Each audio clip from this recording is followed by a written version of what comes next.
Oh,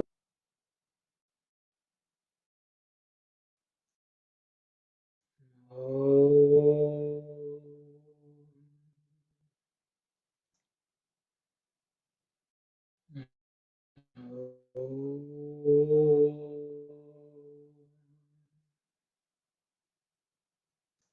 Sairam, just to recollect what we discussed last week, Swami is talking about the body which undergoes changes while the Atman remains unchanged for always.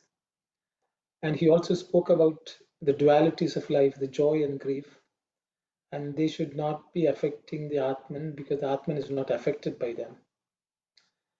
And we discuss, I think, in detail what we should be affected by, whether we should be happy at all, and so on. Those were some of the discussions. I think everyone will remember. So we'll continue from where we left off last week. Sairam sisters.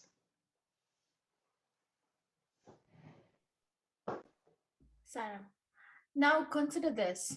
You cannot now tell exactly where you were on a definite day 10 years ago, can you? But you existed that day 10 years ago. About that, there is no doubt. You dare not deny your existence then. The same is the case of the life before this which you lived, though you have no recollection how and where. The wise man is not deluded by such doubt, nor agitated by them. The Atma does not die. The body does not stay. Do you think that your grief at their possible death will make the Atma of your opponents happy? That is an insane thought. The Atma does not derive joy or grief. Whatever happens or does not happen, let the senses keep to their places. There's no reason to fear. It is only when they start contacts with objects that the twin distractions, joy and grief, get produced. When you hear someone defaming you, you feel anger and grief, but no such agitation can take place if the words do not fall on your ears. The object-ward movement of the senses is the cause of grief and its twin joy. Okay, thank you, sister. So these were two paragraphs which we discussed. I don't know if anyone has anything to say. Um, I will pause for a few seconds and see if anyone has something to say. If not, we can, I think, continue on.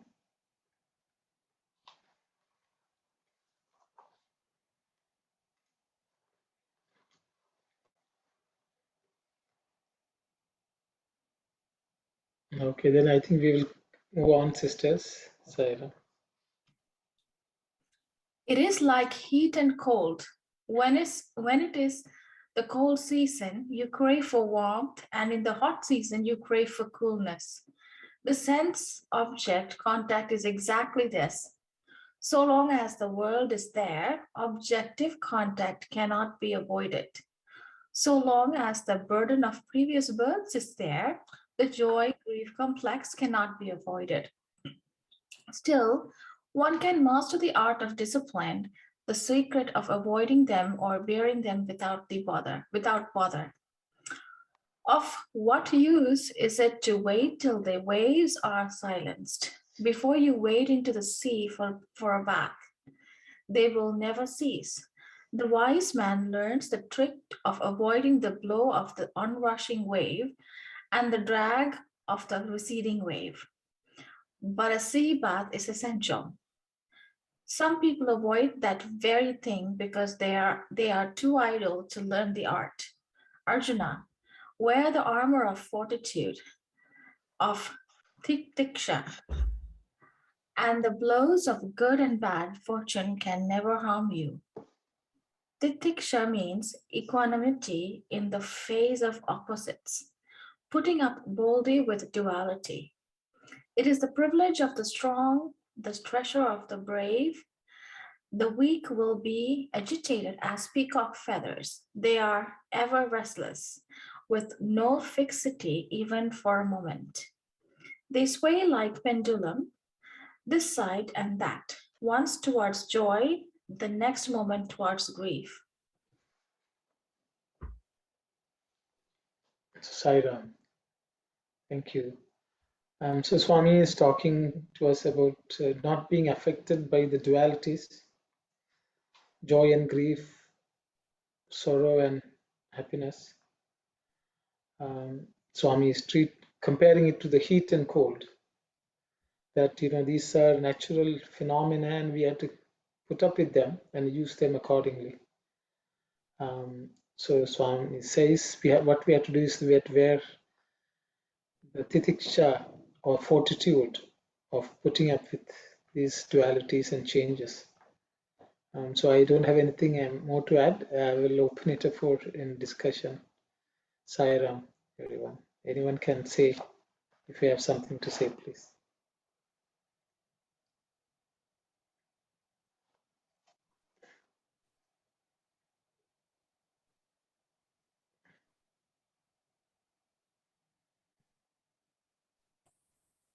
Sairam, Uncle, could you explain a bit more about the heat and cold? So, so when it's cold, you crave warm. So what is that referring to? Like,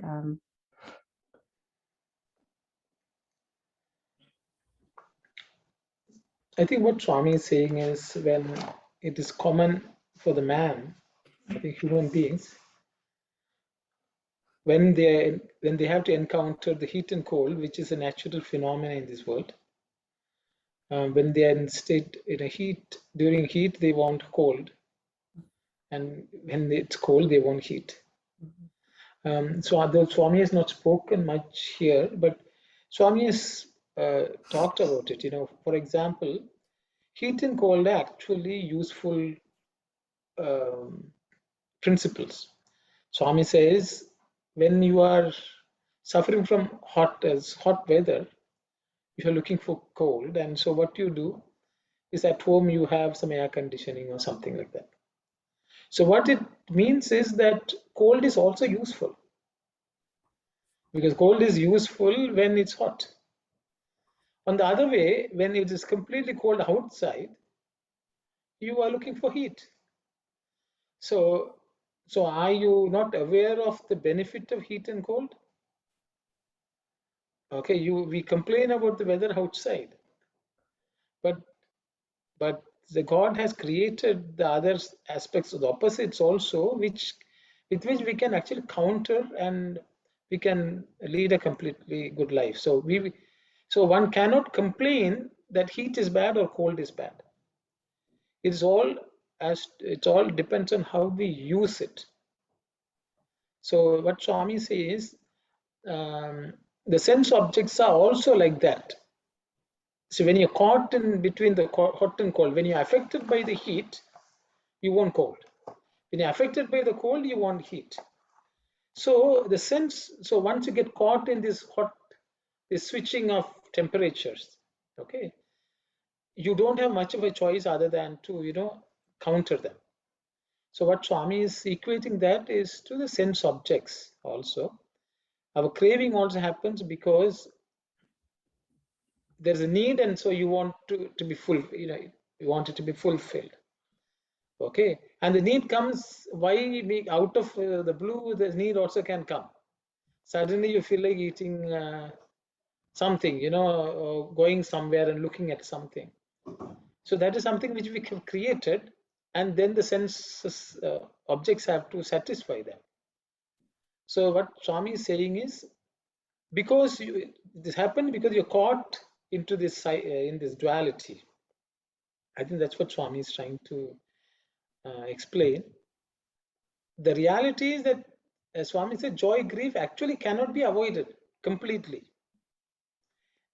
Just the way heat and cold also cannot be avoided in this world, but the person knows how to make use of them. That's why Swami says one can master the art, the secret of avoiding or bearing them without bother. Okay, so like the cold season is on us. One thing is to complain, it's so cold, what to do? A person knows that this is unavoidable, so you just buy good warm clothing. When you go out, you dress yourself warm, and then you don't complain about it. So I think that's what Swami is referring to here. So even when the sense objects make us, then we have to wear the warm clothes, which is titiksha. Swami is saying titiksha is the warm clothes which you wear too. So that's my understanding, and so I will stop here. Others can say something. No, Saram, I just wanted to ask you, when you Swami here says that, as long as the burden of previous births is there, the joy grief complex cannot be avoided. So that means if we have taken birth now, that means we've had births before. So then all of us have the burden of previous births, right? So you will never can get avoided from this joy and grief complex, right? So how can you not have burden of previous birth? Is there a possibility ever of not having that burden? No, it cannot be avoided. It's a prarabdha karma. That's what Swami is telling in Telugu. Right. Previous birth prarabdha, you have to go through it. And regarding this sukha dukkha samay krutva labha labho jaya jaya, that part Swami explains in this manner. One at the physical level, and the second level is at the emotional level, and the third one is at the intellectual level. These twin effects of the sense organs coming in contact with the objects will always affect us. At the physical level, that is warmth and coolness. At the physical level, we feel sometimes warm, sometimes cold, and we want the opposite. That is at the physical level. When we go to the emotional level, this grief and the joy, we feel that grief and joy, and of course we don't want grief at all. We always want to be happy because we are happy souls, but it cannot be avoided. When we are living in this world, we come across joy and grief, that twin effect. And at the intellectual level, labha labho, profit and loss, that's also the twin effect. So there also we go through this pain of labha means gain, alabha means loss. So we go through all this at the three stages. We come across dvandva or the twin effect. And only person who is a wise person will have this titiksha or the forbearance. Swami explains it as equanimity in the face of opposites. That is putting up boldly with reality. Okay, thanks. Sai Ram. Sai Ram. Sai Ram, in terms of the first paragraph, I interpreted slightly differently. I thought in the practical point of view, I also like the other explanation too, that is a little different than what I interpreted. The first paragraph, I interpreted that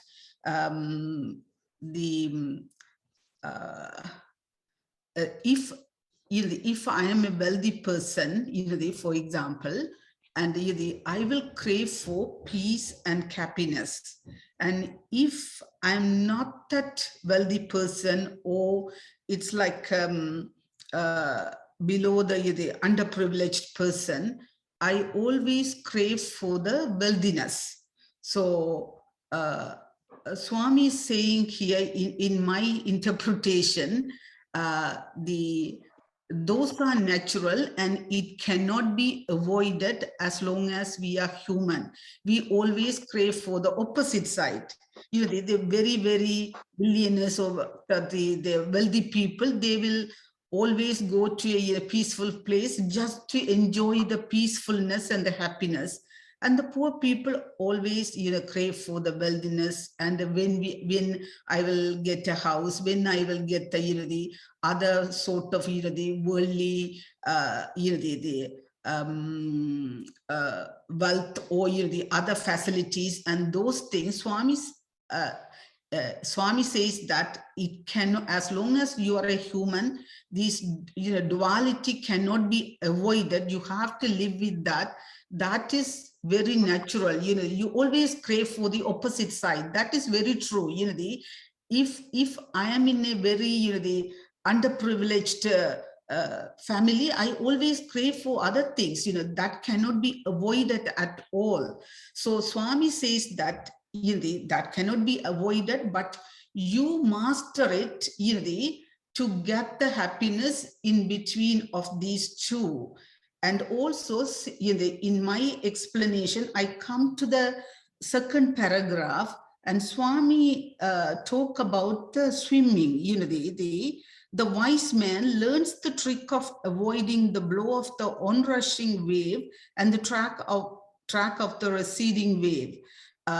So how to in practical point of view, how to make the variation. Okay, this is the oncoming blow and the receding wave. In between, how to get into the sea. That sort of practical question. How to identify. I cannot trap in those two. In the middle, I have to get into the sea, and I should get the bath, sea bath. How to get into that sort of level in the spiritual balance, or in the practically how I would get into the sea, the oncoming wave and the receding wave. In between, how to jump into the sea to get the pearl. That's a little interesting for me in my personal view. And learn to swim. That is its only thing. When we learn the discipline of swimming, it is easy to get into the sea and then take a bath.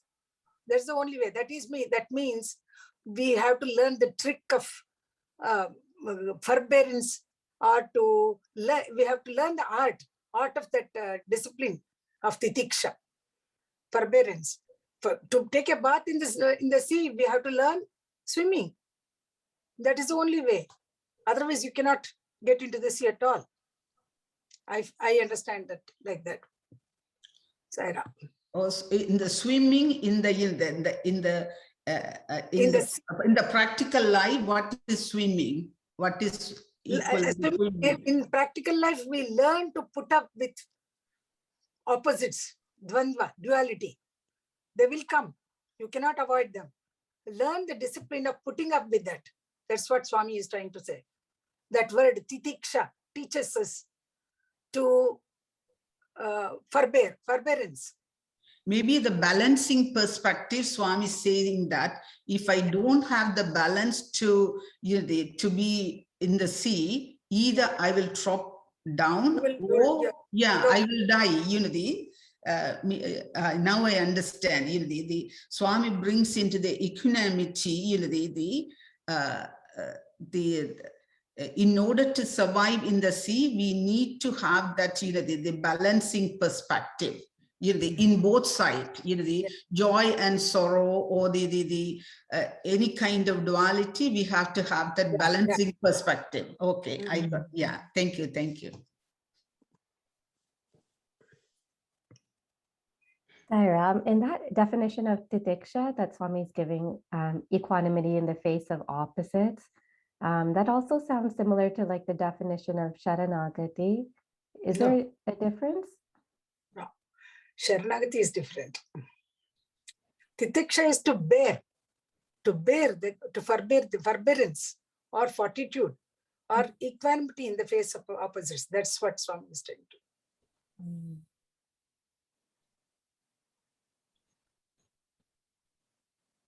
I think Kalyani's question is, I think they may be related, Kalyani, that's what you are driving towards. Because what happens is, Sharanagati naturally gives you the state of titiksha.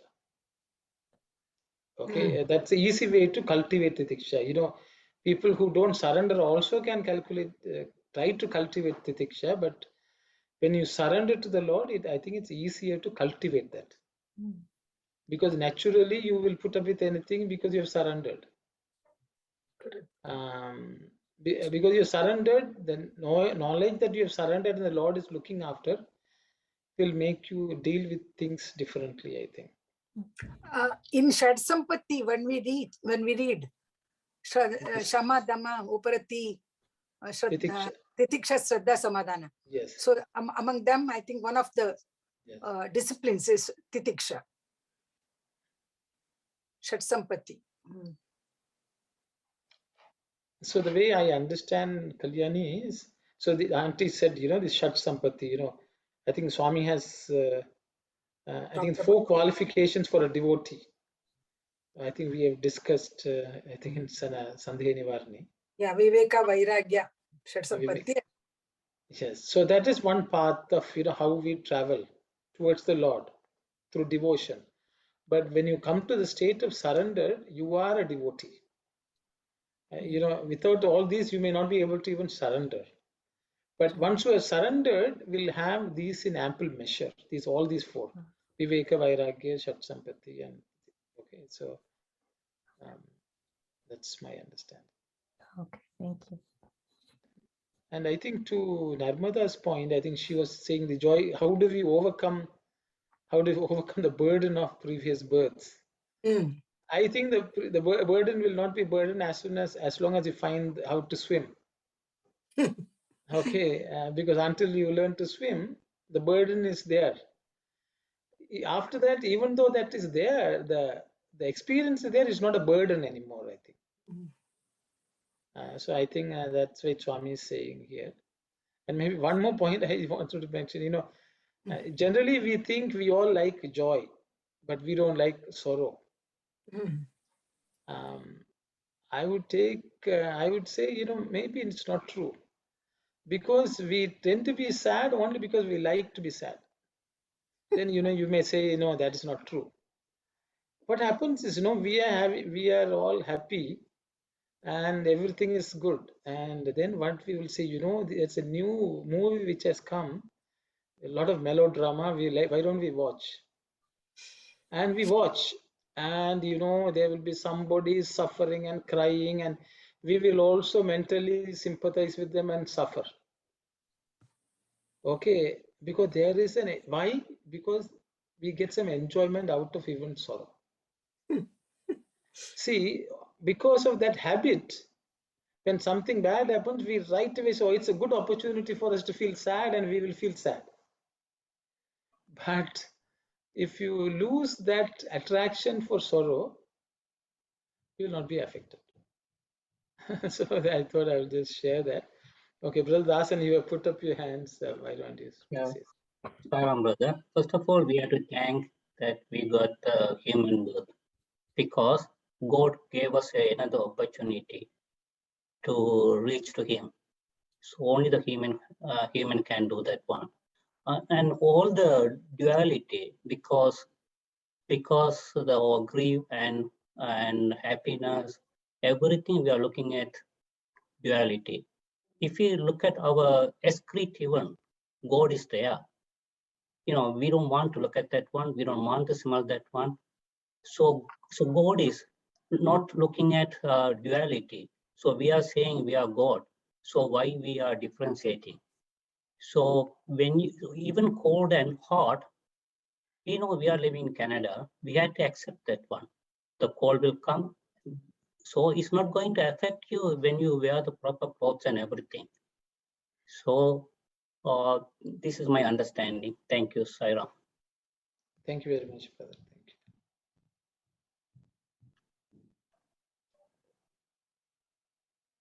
Swami is translating here as prarabdha, the previous birth in Telugu.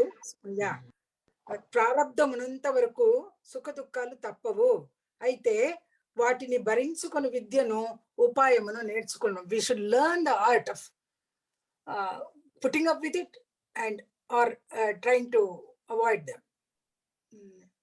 So even for a sannyasi or for a realized soul also, this prarabdha will not leave him until he is until he leaves the body. We have come here on this earth only to go through that prarabdha karma. So joy and grief cannot be avoided. We just talked about how you cannot avoid prarabdha, but then in that sentence, Swami saying, still one can master the art, the discipline, the secret of avoiding them or bearing them without bother. What is that referring to? Swami is saying here, Vatini bharinchukonu vidya, that is to bear them. You learn the art of bearing, forbearing. Then upaya, there is a way of, we have to learn that Technique. Technique, upaya, technique of Bearing with it. with them or not to bother about them. So you have to, Swami is telling you have to learn the knowledge. Vidya, no, means the knowledge of wisdom, is it, Auntie? Knowledge of how to Master bear art. with them. Bear with them. Bear with them. Bharinchukonu vidyano. Bharinchedinte to bear them. So there's nothing. The translation is not very accurate, Kalyani.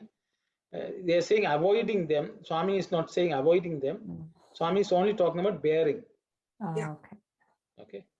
Avoiding them, so unless upayam has been translated as avoiding, but I don't think Swami has mentioned that in Telugu. Swami said how to bear with them, either the knowledge or the technique or the skill. Learn this. Learn this. I think the upayam has been translated as secret, but I don't know whether secret is the right answer. Technique is a better word. Yes. Upayam is a solution to a problem. I don't know whether that's. So the technique is the upayam, which is that titiksha? Or? Yes, later on Swami is giving it the name. Yeah. So initially Swami is telling the knowledge, which vidya and upayam. He wants us to, by learning these two, we will be able to bear with it. Then he is explaining what is giving the title, or the name, the titiksha, as the next paragraph.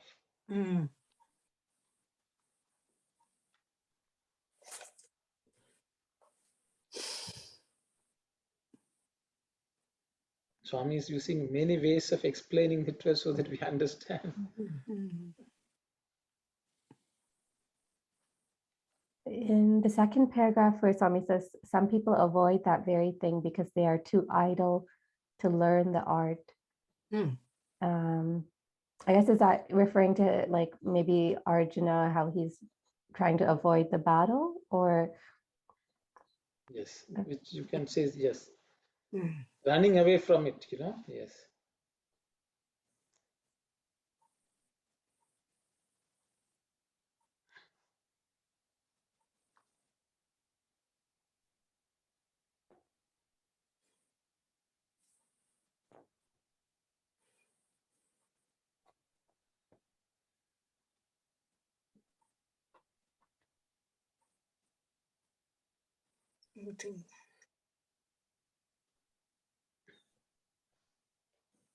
I guess in our life, like, how can we recognize whether we're running away from something or if we are just making like a decision that results in more peace in our life? Or, like, say you had an ambition to become somebody or some profession, but you're finding the journey is difficult, and then you decide to, switch to something else that's a bit easier.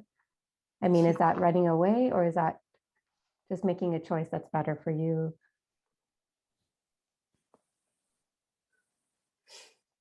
Good question, Kalyani. So I will ask others to share their thoughts. How do we know whether we are running away or we are managing it? I think that's the question. Whether it's upayam that we have learned or is it running away? How do we distinguish is the question. Yeah, very nice question. Because we need to know for ourselves what's happening. I think that's a very good question. So I will open it up for discussion. This is a practical, how do we use this?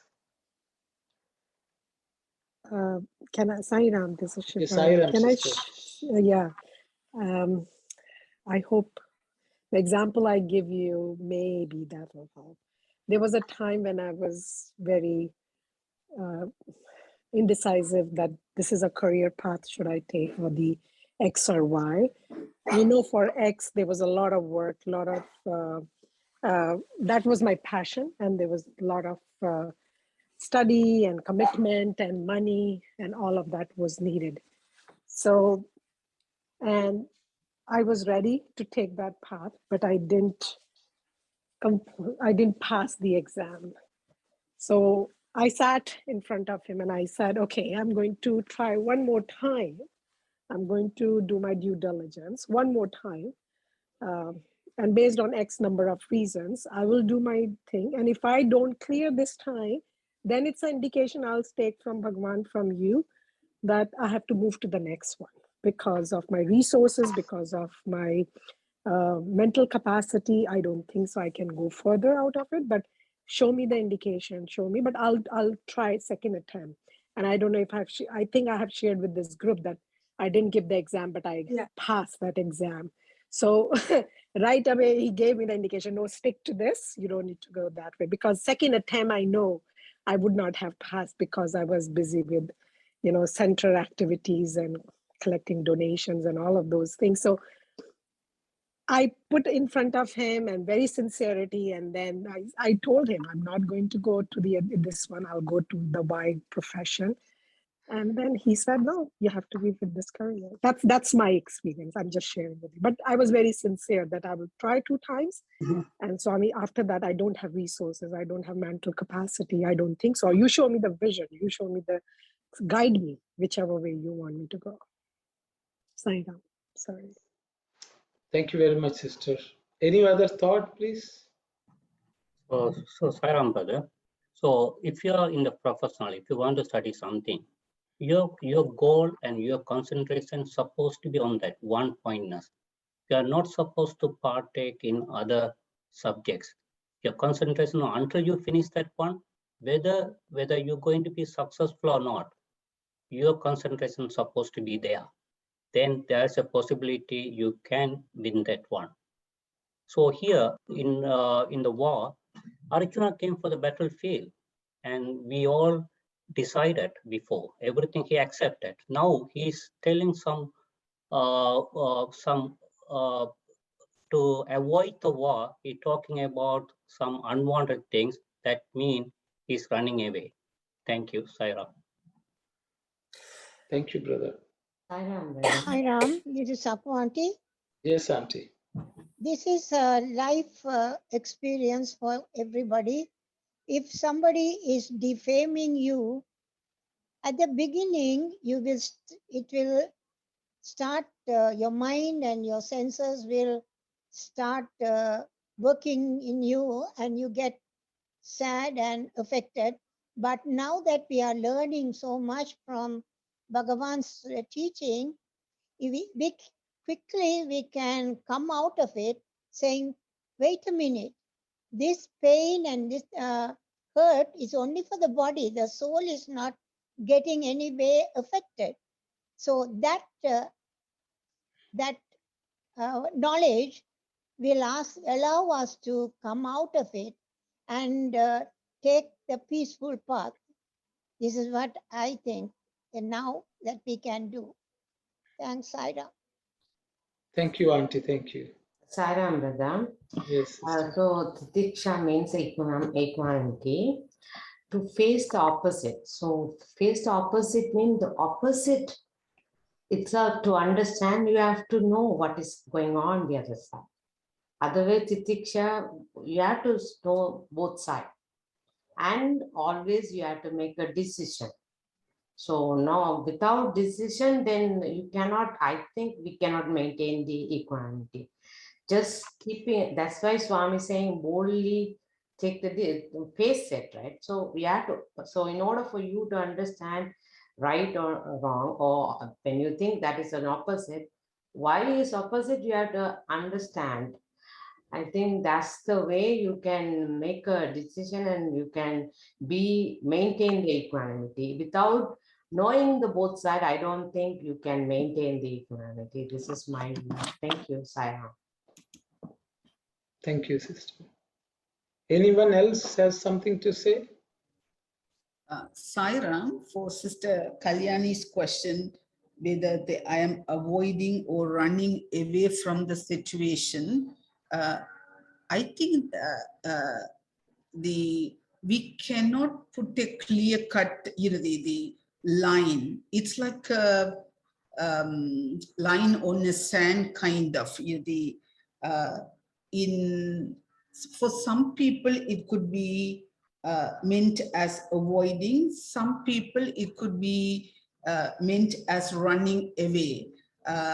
In the practical point of view, I really like Sister Kalyani's question. If I am unable to, or if I know clearly that is beyond my mental capacity, and it is beyond my, I clearly know that I am going to undergo several problems and everything if I choose that path, either the career path or education path. Well ahead, if I identify that as that's not a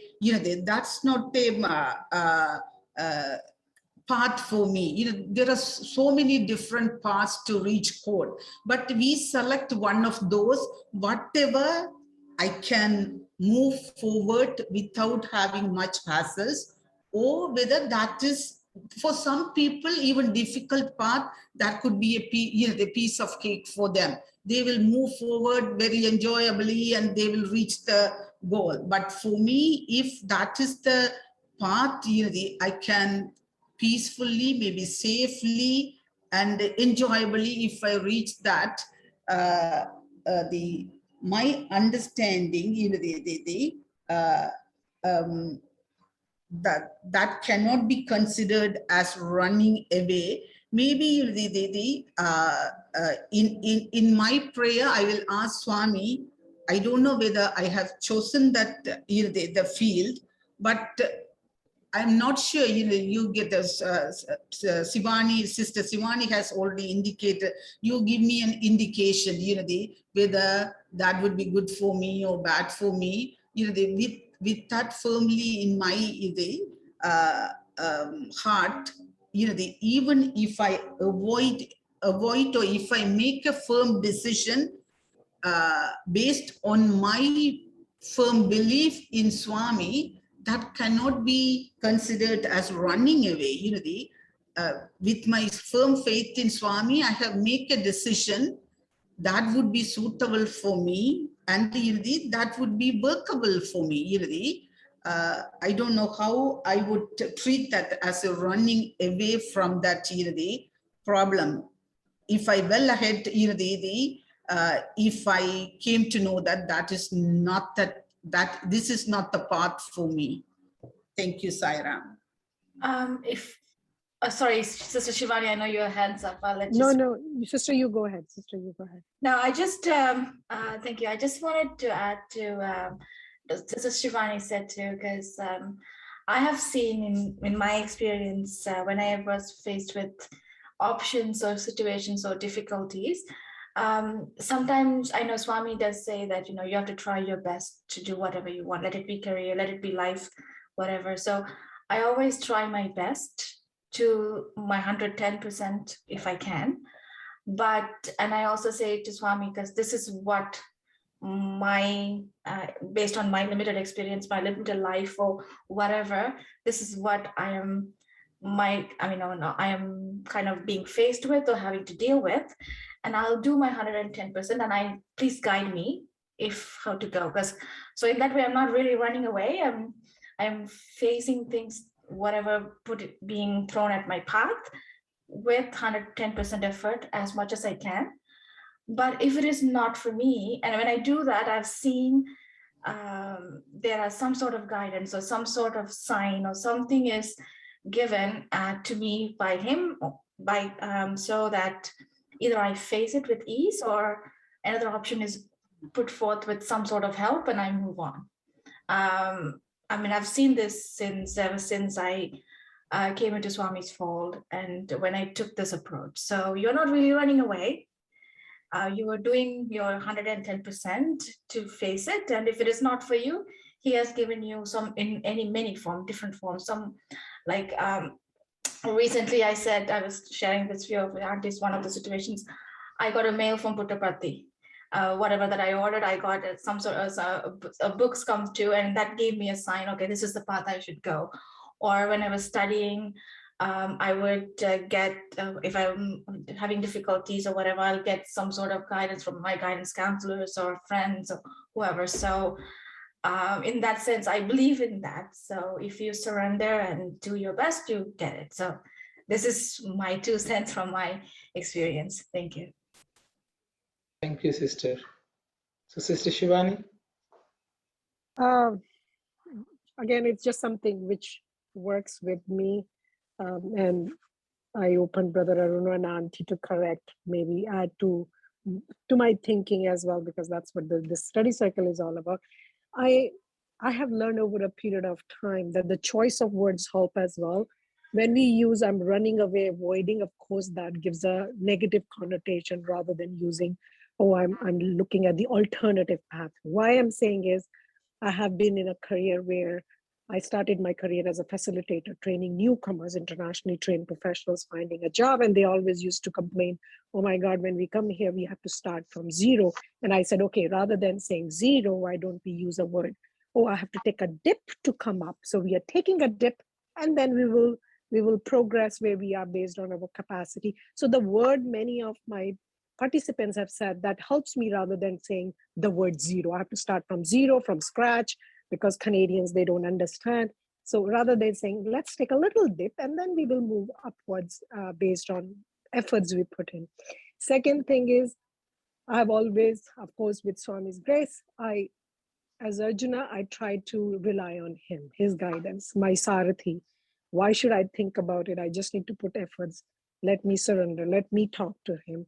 And whatever he says, it's just the world we are in. Why have to take things so seriously? That's dying and living. And, I'll just go with the flow. I'm working towards it, but not taking this. It's like a game. You know what? You go to window A, window B, it will open up something else. Just enjoy the journey he has given us, or the birth he has given us on this earth. Thank you very much, sister. Brother Dasan. So, Sairam brother, the good example is a farmer. Farmer wants to cultivate something. He has to soften the land and put the manure, fertilizer. He has to plant and he has to water it. So he has to do his duty. But end of the harvesting day, that day before, the weather change and destroy everything. So nothing on his hand, but he has to do the duty. Leave it to the God. Thank you, Saira. Thank you very much, brother. Thank you. Any other thoughts, please?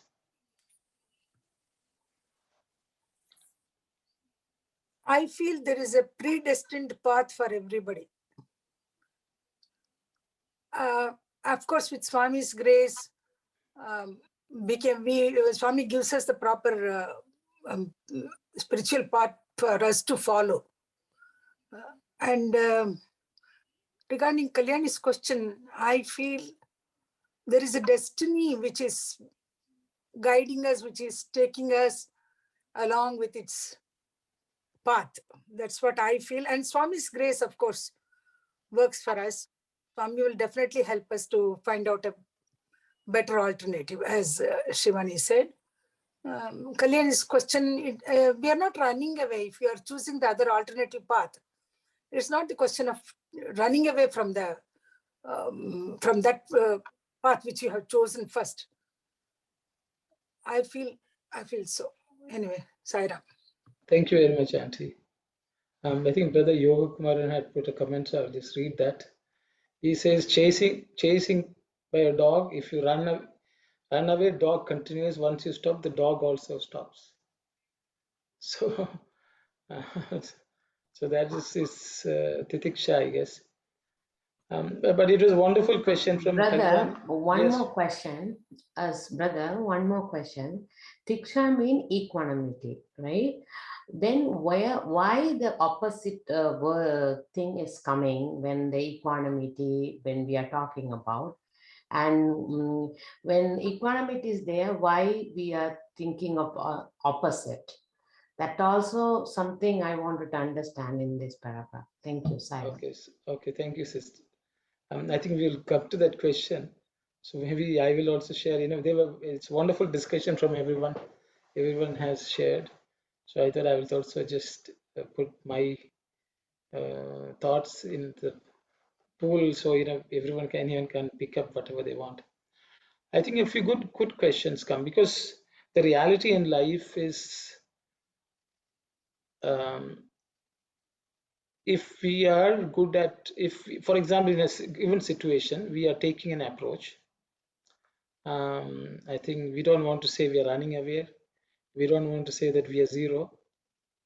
But using Swami's word, we should not be too idle to learn the art.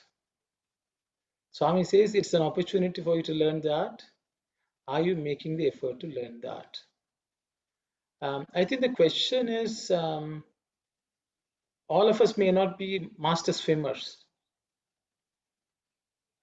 So if we are master swimmers, we are full titiksha and no problem. We can just, even when the waves are very high and very tumultuous, we can still swim. So that means you have mastered the art of swimming. But I think what Swami is talking here is for us who are trying to learn the art of swimming. If we are not trying to swim but think that we have learned the art of swimming, then that is a disservice we are doing to ourselves. So that means, of course, the waves are too high, too much. I don't want to learn now. I will wait for things to subside. I will learn swimming. It's a good understanding of where we stand. Okay. If we don't want to swim, we are not yet skilled to even learn here. We can sit on the side and know that I am not trying only because I don't have the ability to learn to swim even in this situation. Okay. But if we think that no, I am not swimming because I have titiksha, means then we don't have titiksha. We need to first know where we are. I think know what our level of growth, I think we should know. There in life, always God gives us the opportunities for which we are actually ready. That is my understanding. So we have to try. At least we have, for example, if the waves are there, I should jump and try to swim. If I get beaten up so much that I'm going to drown, then I can come out and wait. But I should have tried. Okay, I think that's what Swami is telling us. We should try. How do we try? I think Swami has told that we have to hold on to the raft and then try to swim. You use some help with which you try to swim. You chant his name and try to swim, learn to swim. So, but I think Swami wants us to learn to swim, because Arjuna, that's what he was trying to do. He was trying to act as if he was having titiksha, he was a jnani, pandita, but he was actually crying. So Krishna just took the mirror and showed his face. So, but in reality, I think that's all Swami wants us to know. So I think for each one of us to know whether we have to skip learning after we tried a little bit. But without trying a little bit, if we say that we are mastered, I think then that's my understanding. Unless we have a specific example, I don't know how much we can discuss. So I will leave it at that. I don't know. Is there no place for destiny here? What in Kalyani's question? Okay, destiny. I don't know. I feel that, for everybody, there is some kind of destiny which guides us, which takes us along its path. And of course, if the situation is really very bad and we are really surrendered ourselves to Swami, he will definitely help us with his grace. That's what I feel. I don't know what you feel. Yeah. Yeah, I think we all say prarabdham. I think we talked about prarabdham, Auntie. I think prarabdham is the destiny. If it's so, I mean, it's okay. Can I take that as the destiny? Yeah, prarabdham will decide the course of life. The course of life, yeah. So my understanding is prarabdham will decide the situation in which we are placed. That's it. Okay. So one thing is to be facing that thing as if after all, prarabdham is nothing but our past actions. Past actions, yeah. But the thing is, along with that, actually, we are also engaging in action now also. That also cannot be avoided. Even if there's inaction, that's an action. Action. So there is a role which we have to play in the current life, even though the past destiny has placed in a certain situation, and we have certain vasanas and tendencies which pull us, which is normally the destiny. But I think there is some effort which we have to make. Yeah. Because if we don't make that, then we are just caught in these waves. Yeah, correct. We are beaten up this way, beaten up that way, until we learn. Is my understanding, Auntie. So, but there are 99% of the people in the world, or maybe 99.99% of the people, they just go with the destiny, actually. Yeah, that's what I feel. Because they just go along, they get beaten up this side, they will cry, they will, from one after the other, they will be buffeted on all sides. That's the way most people go. Then Swami will say, if you want to take that route, then don't even study what I am telling. Because then, there's we are not going to make effort. I think that's my understanding, Auntie. But Purushartham, Purusha Prayatnam is very, very necessary. Exactly. And grace will come. When, according to the intensity of our Purushartha, he will definitely give us his grace. Sarah. Okay. Kalyani, I don't know. You are the one who asked. He was the one who started this question. Yeah, no, that really clarifies things. Like you were saying, like in terms of an example, I guess, like say you have the option of, not having to work full time, for example, you can work part time, and then the rest of that time, you can dedicate that to, reading about Swami's literature. Or, if you have one child, you can stop having more children and dedicate that time you would spend on other children towards reading about Swami's literature. But then is that me kind of trying to escape life, or like, because, things have been difficult, and am I trying to escape, or is it like, I don't know, that's kind of the question of. So I don't think this here is an escape. It's a choice. There are some things which are choices, something which we are escaping. Yeah. I think it's a slight differences there. I think you're always weighing the pros and cons of different situations, and you choose the best in the given situation, because God doesn't say you have to do this or that in certain sense. Ultimately, whatever we do is for our own spiritual growth. So I think in a sadhana path, we always should ask which is beneficial for our sadhana. And I think that's my understanding. But these are individual choices. There'll be pulls and pressures on all sides.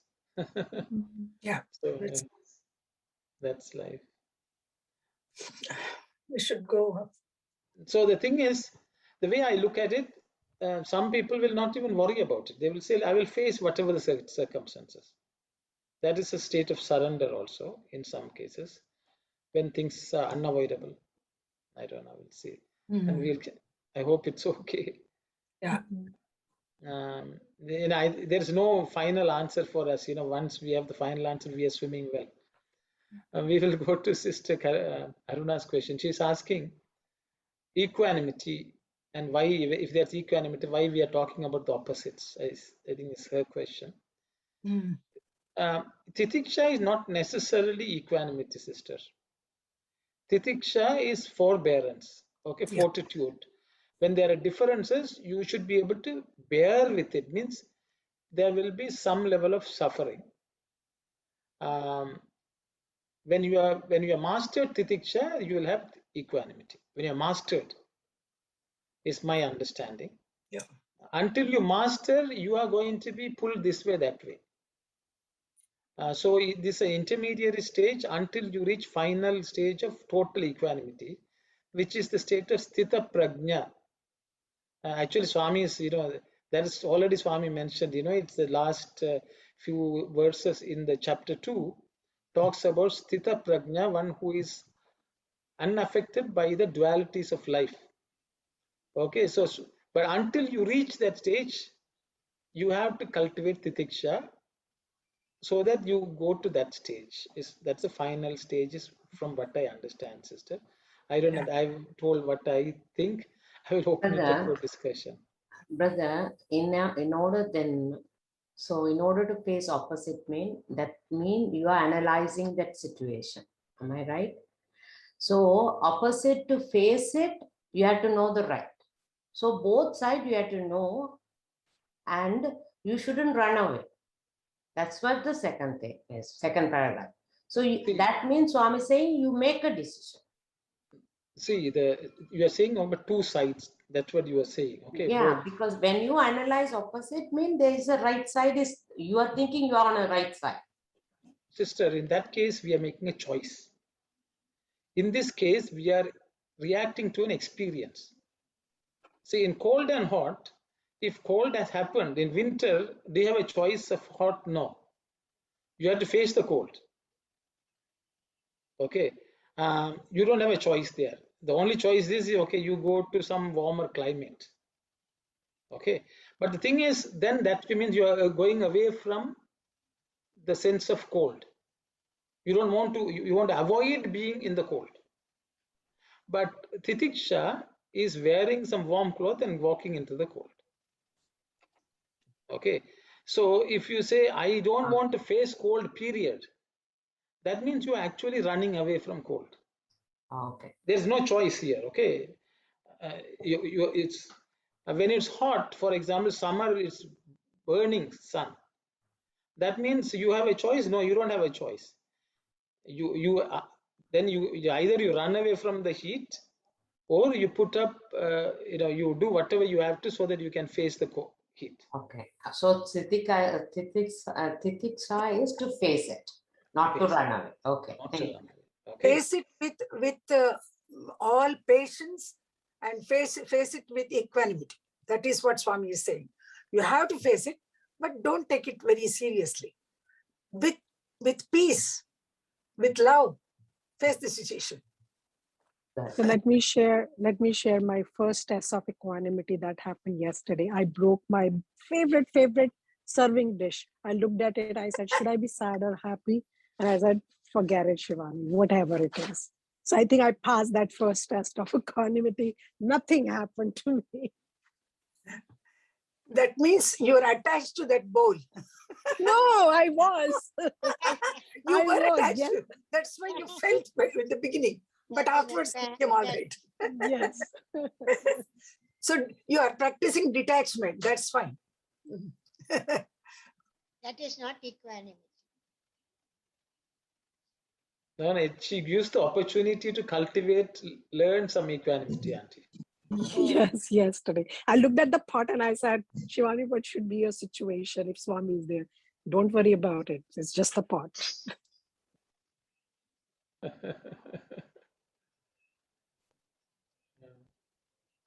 So I hope. Yeah, next page, I think we should move on. Okay.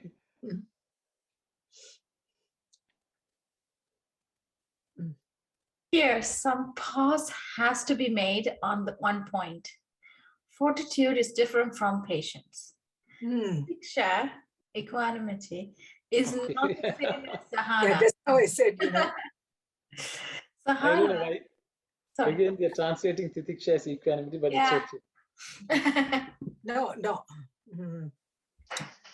Because in the third paragraph, it does say like, oh, let me see if I can go back. Yeah. Titiksha means equanimity. Is it different in Telugu? Okay, very good. Okay. Yeah. Our Is Titishanake Dwandvamulano Sahanamu. తితిక్ష అనగా ద్వంద్వములలో సహనము. సహనము బలవంతులకే తగినది. అది వారి సొత్తు, వారి పొత్తే. So I don't think Swami has used the word sahanam. Sahanam need not be translated as equanimity. Sahanam is forbearance. That is Titiksha anaga dvandvumuలలో సహనము. Yes, in forbearance in duality. Okay. Sahana means putting up with it, Putting up with gladly. I mean, with Acceptance. happily you put up with it. Acceptance. Sahana is. Yes, you can say acceptance. Yes. So I read that again. So that means, so my understanding, sorry to bother, equanimity means you're not affected at all. But I don't think here you're affected, but you are able to put up with it. But I think Swami is explaining it here anyway, so we'll read. Correct. Sorry. Let her read. So here, some pause has to be made on one point. Fortitude is different from patience. Titiksha is not the same as sahana. Sahana is putting up with something, tolerating it, bearing it, because you have no other go. Having the capacity to overcome it, but yet disregarding it. That is the spiritual discipline. Patiently putting up with the external world of duality combined with inner equanimity and peace. That is the path to liberation. Bearing all with analytical discrimination. That is the type of sahana that will yield a good result. Viveka is the word used for such discrimination.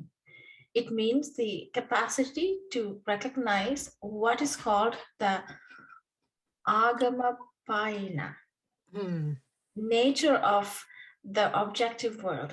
That is to say, the world of objects that come and go and are not eternal. Okay. I think the translation is a bit misleading, is what I would say. I will ask Auntie to read in Telugu. Yeah. Check. Next paragraph, I think I should do that. Titiksha anaga dvandvamuలలో సహనము. సహనము బలవంతులకే తగినది. Yes. వారి సొత్తే వారి పొత్తే. దుర్బలుడు ద్వంద్వాల తాకిడికి నిమిషము స్థిరమలేక. That I think last paragraph. Last paragraph, Auntie, but anyway you can read. Go to the next one. ఇక్కడ కొంత యోచించవలను. సహనం అన్నా విధి లేని, గతి లేని, స్థితి లేని సహనము కాదు. అన్ని Auntie, we'll just translate that line. Yeah, correct. Sahanam means vidhi leni. It's vidhi leni, gati leni, sthiti leni. Sahanamu kaadu. The vidhi means there is no other go. See, so Swami has 1 second, Auntie. So you should, Swami is not talking about Titiksha in this paragraph. Yeah, he is talking about Sahana. He is talking about Sahanam. Swami is saying, when I say Sahana, it is not the Sahana which is Vidileni, Gatileni, Stitileni. Yes. There is no other go. Vidileni means there is no other go. Or Gatileni, there is no other end. There is no other sthiti. What should I say? But sthiti means the situation. Situation. అన్నీయు ఉండియో సహనమును అవలంబించిన అదియే మోక్ష సాధనము.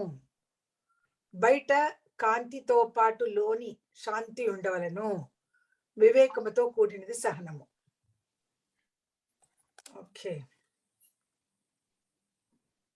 Okay, so I think the three words which Swami has used, Vidhi leni, gati leni, sthiti leni. I think we should discuss that.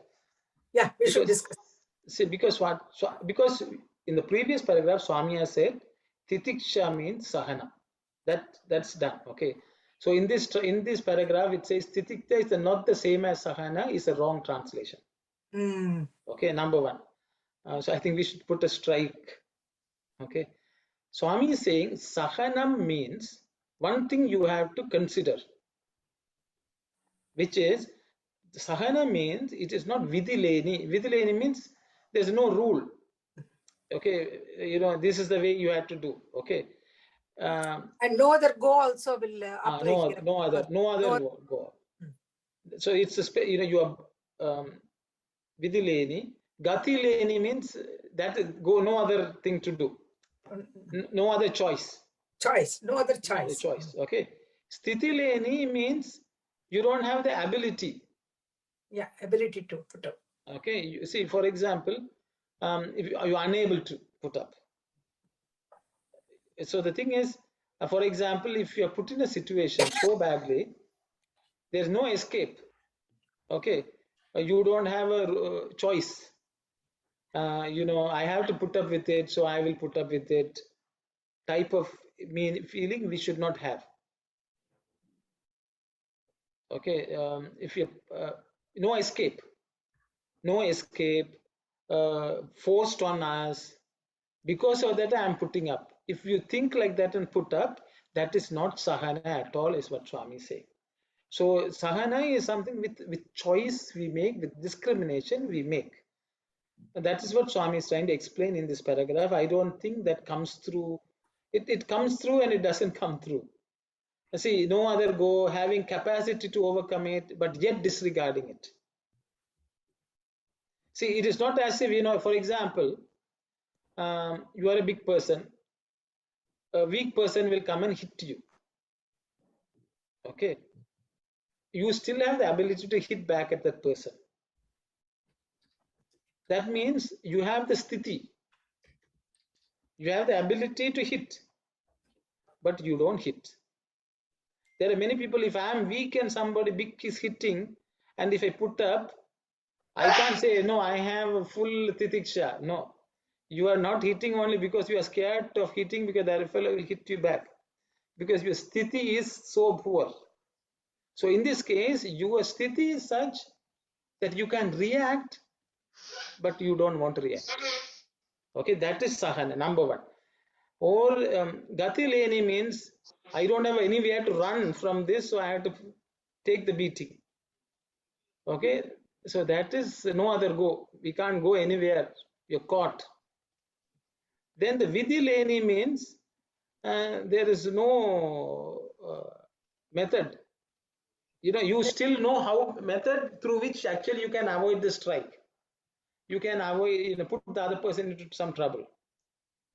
Okay, even when that is present also. So in all cases, you have the upper hand, but still you put up with it, with discrimination. That Swami says is titiksha. Auntie, is it okay, my explanation? I think it's okay. So this is the spiritual discipline. Yeah. It's a spiritual discipline. Spiritual discipline. Thank you. So that sentence where it says sahana is putting up with something. So it should actually read sahana is not putting up with something. Is that right? So it's not all of these things? Swami is explaining the sahana. He is saying something, putting up with something like that, for no, you don't have any other choice. That is not sahana. That is not sahana. That is not sahana. That is not sahana, is what Swami is explaining in that sentence. Okay, so it should read sahana is not putting up with something. Tolerating it. See, Swami is using the word anniyu undiyu. When you have everything, at that time you are being, so that means you have power, you have the knowledge, you have the upper hand, you have places to run, but still you put up with it with forbearance. That is the spiritual discipline.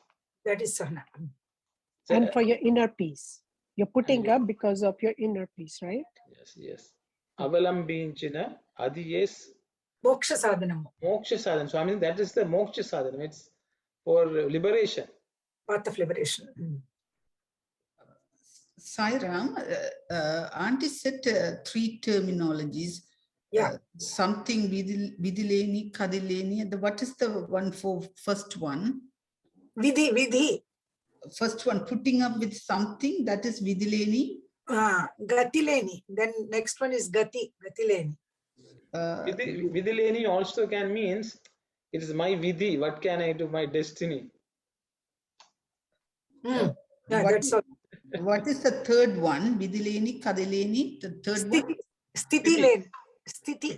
Sthitileni. Sthitileni. Yeah. Did you say vidhi means goal, or did I hear that wrong? Or rule? Which one?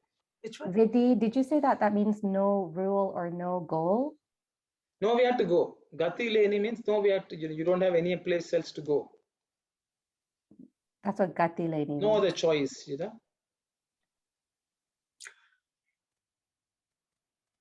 Swami is very. No, very. He has explained it in very different So way. basically, what Swami is saying, you have an upper hand in every respect. Everything, yeah. But still, with discrimination, not reacting negatively or putting up with that, that is spiritual discipline. Sairam, brother, you have already explained, but what is the exact difference between the tolerating it and bearing it? I thought both are same, yeah? Toleration and the bearing in the English terminology, it's pretty much same.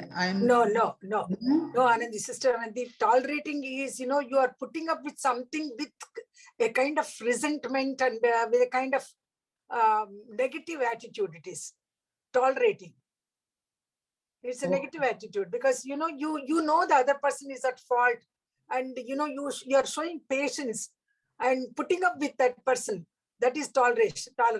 That is the kadileni. And the stidileni? No. Gatileni means. So, sister, I will explain to you. The winter season is coming. Okay. So you have to learn to put up with the winter season. But if you have enough money, so you can fly down to Florida, or you don't go out. You have, you can heat up the house nicely. So that means you are not even exposing yourself to cold. But in spite of all that, you say, no, I will go out into the cold and I will wear my warm clothes and learn to tolerate it, don't to bear with it. Even when you have all the abilities to escape from the situation, you have the money, you have the time, you have the vacation, you have the health, everything to go. But you say, no, I will just see how it is. So that means you develop the ability to face the cold. Anni means Swami saying, when you have everything to run away or go away, you still decide, no, I will stand and face this so that it's for my own improvement. When you do that, it becomes a spiritual discipline. I just use the winter example. But You're preparing us this winter. You're preparing us to stay positive. Stay positive this winter, guys. I gave you so many examples. So this example covers both. Putting up with something, tolerating it, and bearing it. All three. Yeah, all the three. All three, okay. So Sairam, brother, can we compare in our family life too? Once we get married, when we have children, so if any issues comes, so we never run away. So can we? Yeah, we have to face it.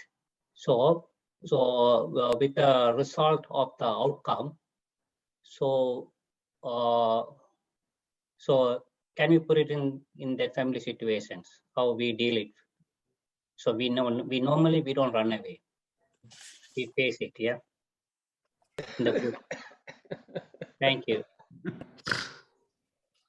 I guess one thing is duty with love and duty without love. Tolerance will be duty without love. Brother, Yeah. that is Gati Leni, means you don't have any other choice. But There is no still other you have to maintain inner equality, equanimity and peace.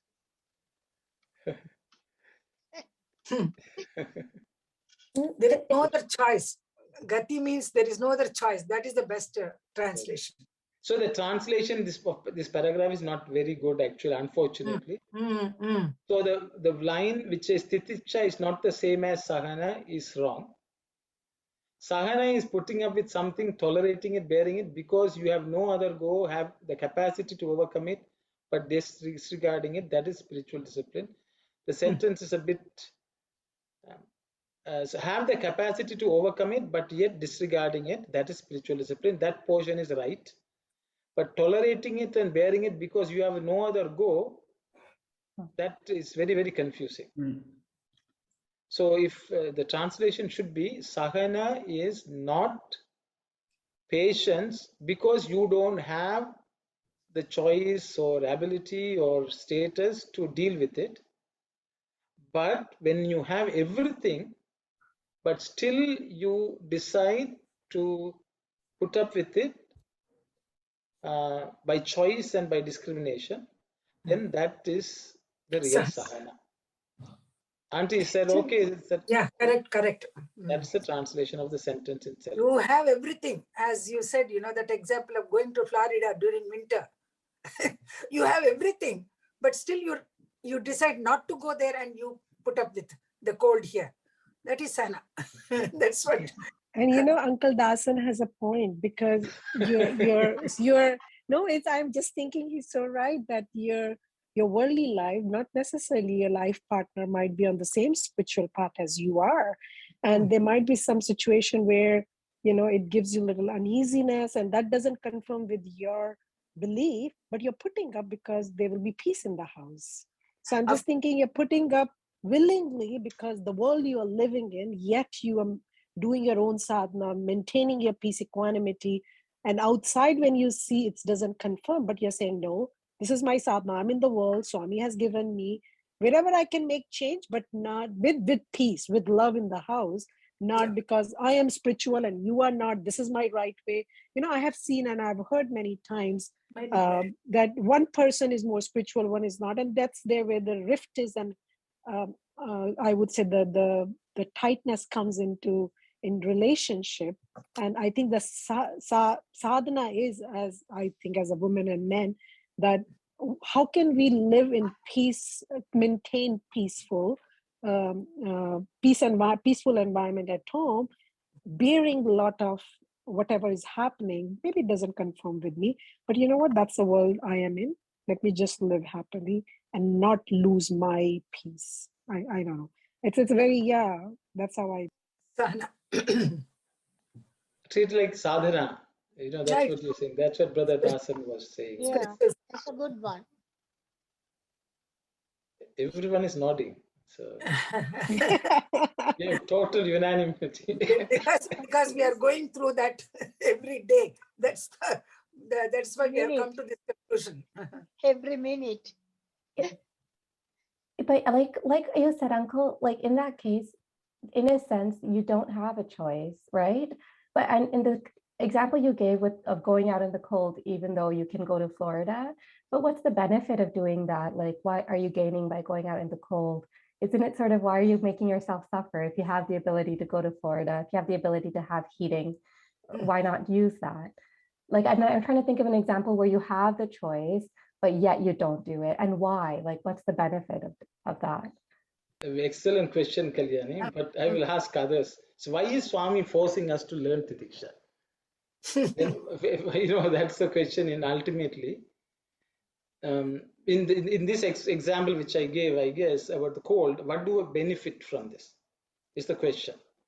Can anyone give an answer?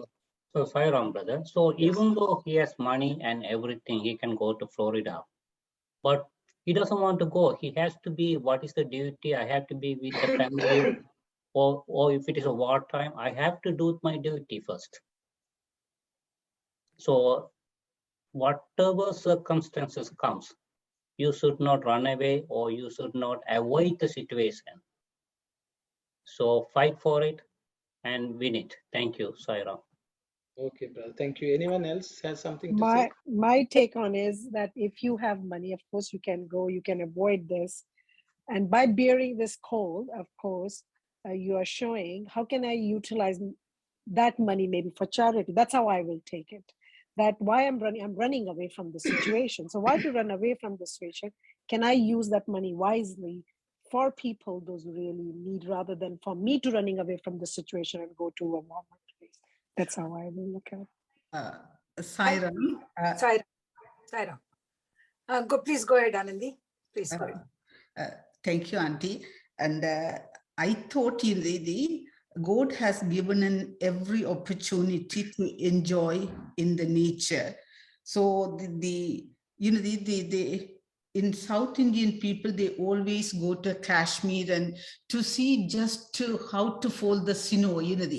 We have given this opportunity every year, and that's why Swami is telling that whatever the opportunity comes in or whatever the difficulties comes in, you just face it. Even though maybe in the minute I can have all the facilities. Maybe the next day or the next month, my situation, it can be upside down. So now onwards, you prepare to face all kind of situation. So if I learn, to be on the cold, maybe in future, if I need to live in a, the cold situation, then I wouldn't be having much difficulty, and I will be even managing happily in that situation too.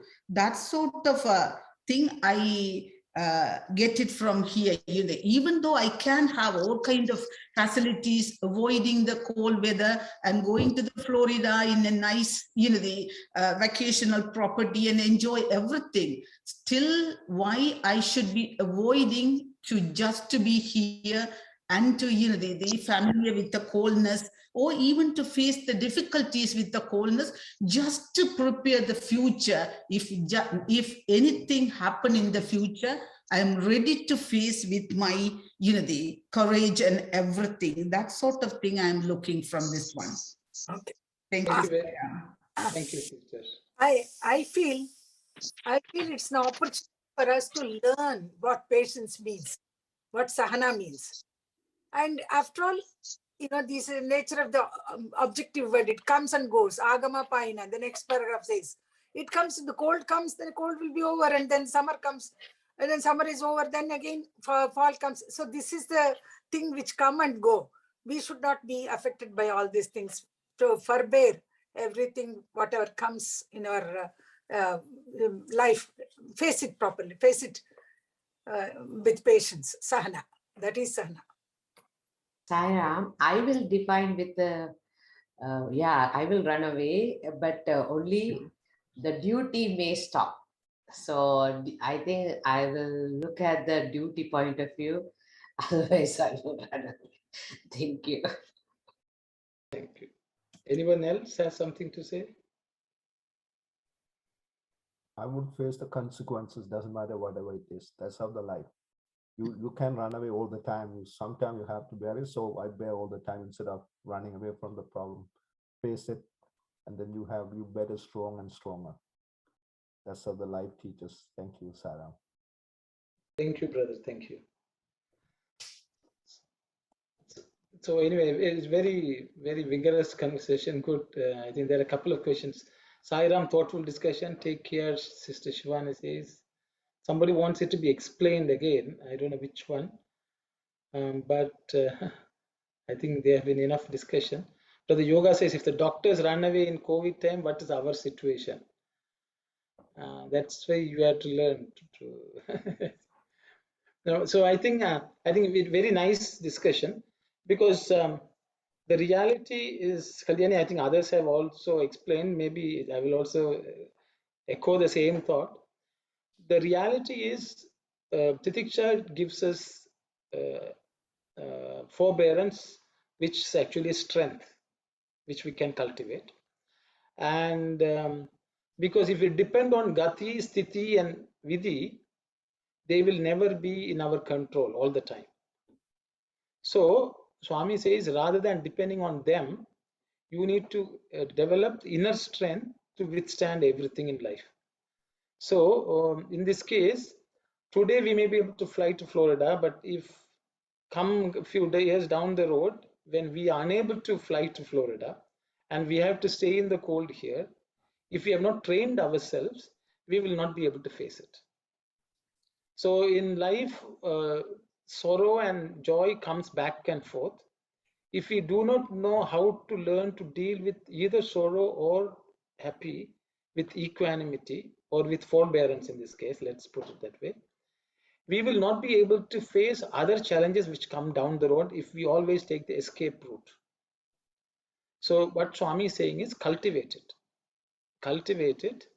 Every opportunity is an opportunity to cultivate. So in this case, if we go out in the cold and make ourselves learn how to wear warm dress, how to walk in the cold.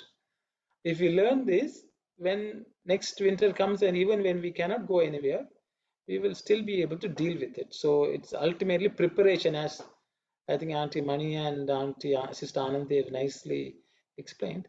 It gives us the ability to withstand and become stronger for any future challenges. And that's what happens in the spiritual field as well.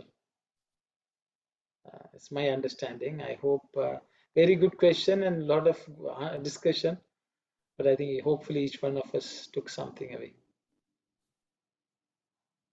Sister Kalyan, you have anything to say or? No, thank you. That does clarify it. So I guess, yeah, it's just have to find opportunities where I'm not being forced to practice it, but like I can actually maybe like force something upon myself voluntarily, I guess, to start practicing. Yeah, it's the same thing. For example, when we have an opportunity to do exercise, if we just want to why do you have to do exercise? It's okay. Means when the problem comes, you have to, without exercise, your body is not strong enough. Okay. Each time, if I want to go somewhere, I go in the car, I take it all easy. I take the elevator, don't climb up, your health will deteriorate slowly. So I think strengthening ourselves physically is important. Same way, mentally also strengthening ourselves is important. And Titiksha gives us that strength, which Swami says it's part of our spiritual progress. And it's essential for reaching liberation, as Swami says. I think it's 5:20, yeah. Or I think it's late. 5:26. Yeah, so it's very good discussion. I think very practical discussion also for all of us. We can go back and look at our life and see, okay, is this a good opportunity to cultivate Titiksha? It's something which we can practice throughout our day. Every day, I think we'll have hundreds of opportunities. So with those thoughts, I think we'll close today for today, if it's okay. Okay. Samastaloka, Saira. Om Samastaloka Sukhino Bhavantu. Samastaloka Sukhino Bhavantu. Samastaloka Sukhino Bhavantu. Om Shanti, Shanti, Shanti. Sai Ram, everyone. Sai Ram. Sai Ram. Sai Ram.